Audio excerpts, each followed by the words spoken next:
આજે કળમાદ ગામે જે 800 કેવીની લાઇન પાવર ગ્રીડની નીકળે છે એના માટે કળમાદ ગામ અને આસપાસના ગામના ખેડૂતો,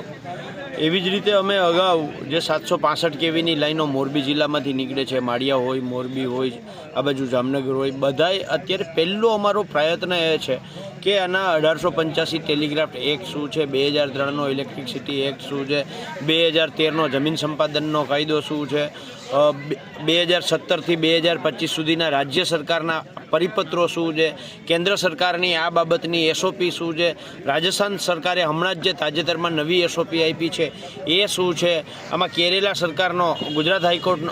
કેરેલા હાઈકોર્ટનો હુકમ શું છે, આ બધી જ બાબતોને લઈ અને ખેડૂતોમાં નાની મોટી માહિતી આવે, ખેડૂતો સંગઠિત થાય અને જે રીતે દક્ષિણ ગુજરાતની અંદર ગુજરાત ખેડૂત સમાજ, ગુજરાત કિસાન સંઘર્ષ સમિતિએ જે લડાઈ કરી અને ત્યાં 74 લાખ રૂપિયાથી લઈ અને 1 કરોડ 74 લાખ રૂપિયા સુધી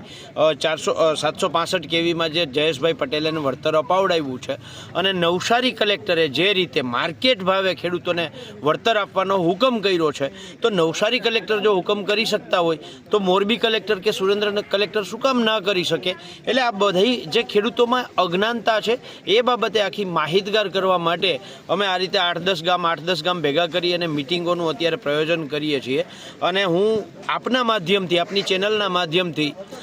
ખેડૂતોને કહેવા માગું છું કે આવતી 6 તારીખે મોરબી કલેક્ટરને અમે એક રજૂઆત કરવા જવાના છીએ, આવેદનપત્ર આપવા જવાના છીએ. તો જે ખેડૂતો મોરબી કલેક્ટરે સવારે 10 વાગે પહોંચી શકતા હોય તો એ લોકો પધારે એવું ભાવભર્યું આમંત્રણ સાથે આહવાન કરીએ છીએ.